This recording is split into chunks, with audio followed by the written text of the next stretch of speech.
a member of the race. Point 22.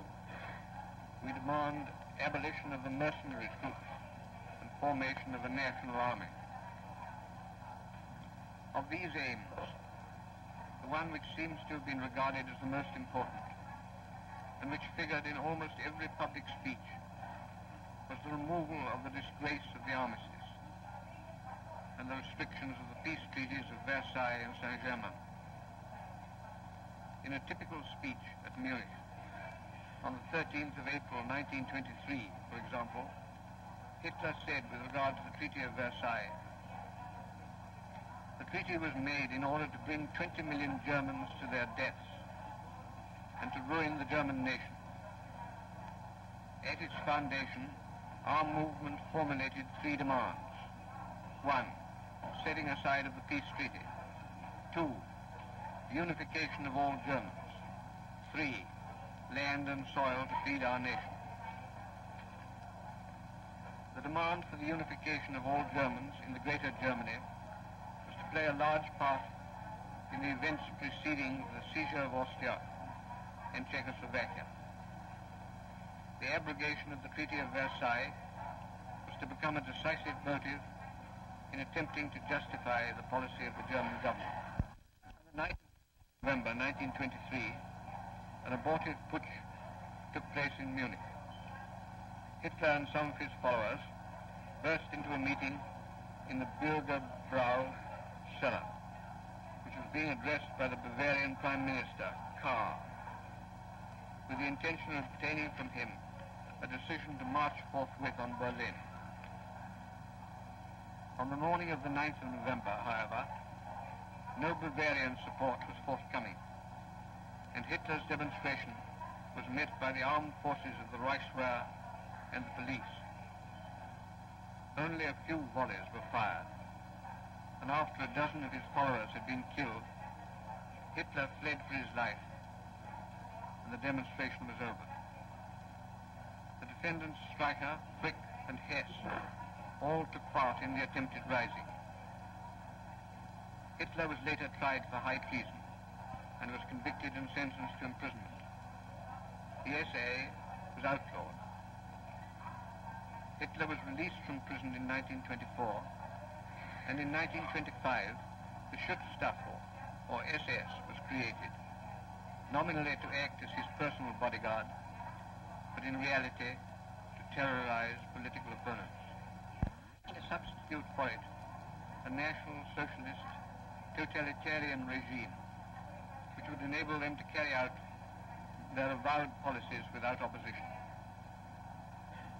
In preparation for the day when he would obtain power in Germany, Hitler in January 1929 appointed Heinrich Himmler as Reichsführer SS, with the special task of building the SS into a strong but elite group which would be dependable in all circumstances.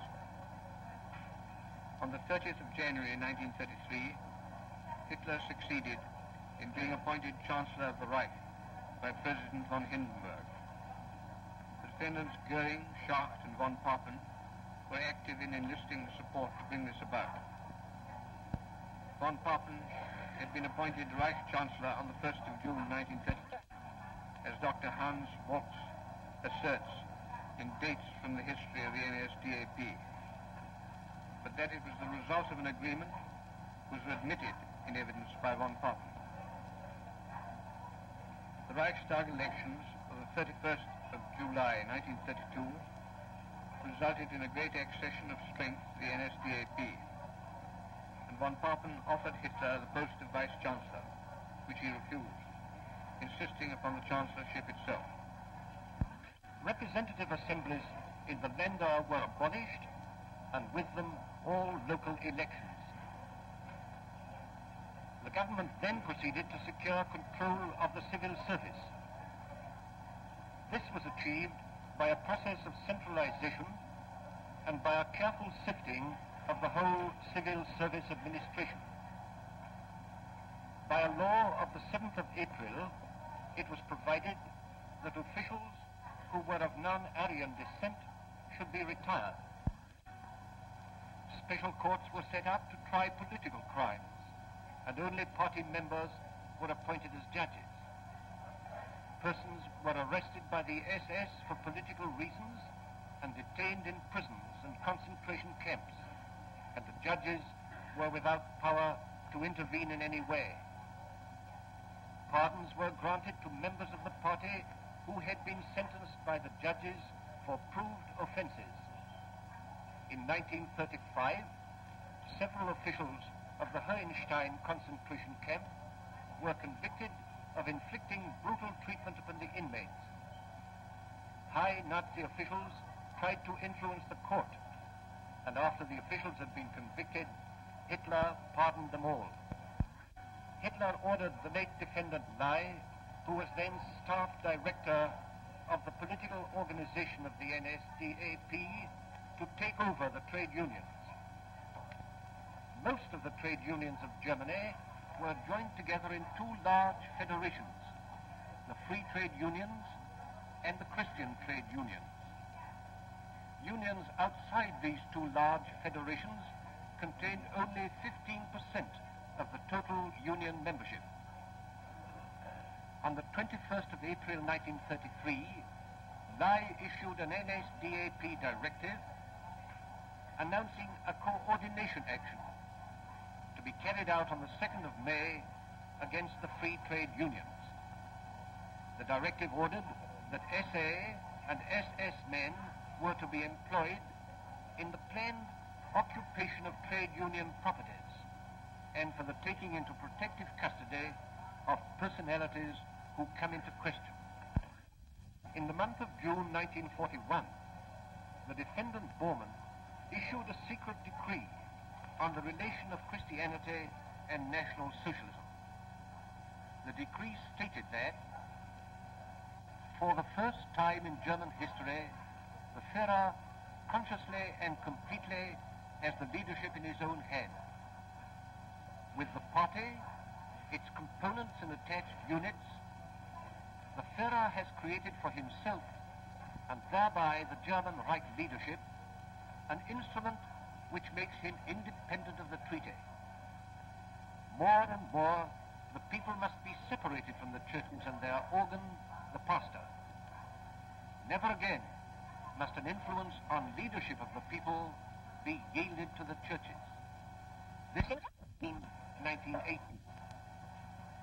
Furthermore, the antipathy to the Jews was intensified by the insistence which was laid upon the superiority of the Germanic race and blood.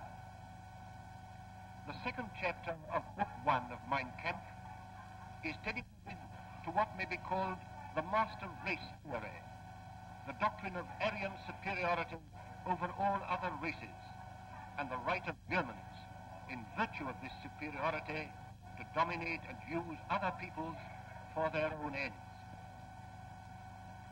With the coming of the Nazis into power in 1933, persecution of the Jews became official state policy. In September 1935, the so-called Nuremberg laws were passed, the most important effect of which was to deprive Jews of German citizenship. In this way, the influence of Jewish elements on the affairs of Germany was extinguished, and one more potential source of opposition to Nazi policy was rendered powerless.